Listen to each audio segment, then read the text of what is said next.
ওই স্বামী হচ্ছে সৌভাগ্যবান যে স্বামী কাজ করার জন্য, ইনকাম করার জন্য, আর্ন করার জন্য ঘর থেকে বের হয়, আর তার স্ত্রী তার জন্য ডিপ্রেশন না করে তার জন্য দোয়া করে।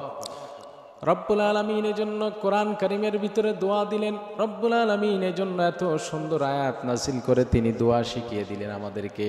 আমরা যখন বাড়ি থেকে বিশেষ করে স্বামীরা, হাজবেন্ডরা কাজ করার জন্য, ইনকাম করার জন্য বের হয়ে যায়, ওই সময় স্ত্রীরা ডিপ্রেশন করে।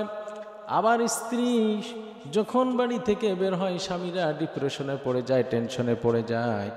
এই টেনশন না করে, ডিপ্রেশন না করে রব্বুল আলামিনের কাছে দোয়া করতে হবে।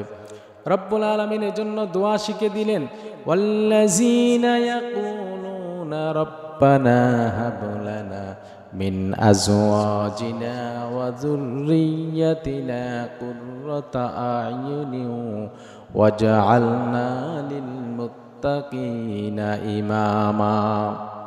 তার মানে হলো ডিপ্রেশন করবে না, রব্বুল আলামিনের কাছে এইভাবে দোয়া করতে হবে, দোয়া করে দেবে। ওয়াল্লাযীনা ইয়াকুলুনা রব্বানা, রব্বুল আলামিন বলে যারা বলবে ওয়াল্লাযীনা ইয়াকুলুনা রব্বানা হাব লানা মিন আজওয়াজিনা, তার মানে হলো স্বামী সন্তানদের জন্য বলতে পারে, স্ত্রীর জন্য বলতে পারে। রব্বুল আলামিন সন্তান আদি স্ত্রীদের ভিতরে বা স্ত্রীর ভিতরে, স্বামীর ভিতরে ন্যায়, প্রেম, প্রীতি, ভালোবাসা বেশি করে বৃদ্ধি তুমি করে দাও।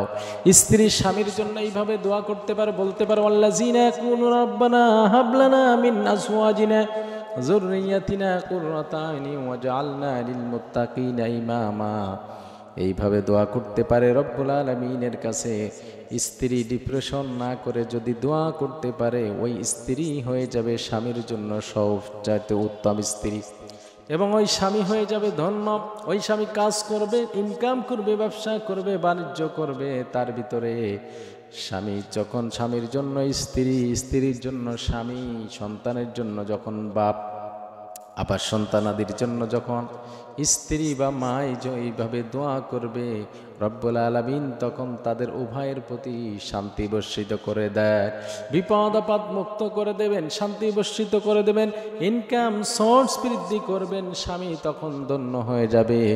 আর স্ত্রী যদি স্বামীর জন্য দোয়া করে, স্বামী ধন্য হবে। স্বামী যদি স্ত্রীর জন্য দোয়া করে, স্ত্রীও ধন্য হয়ে যাবে।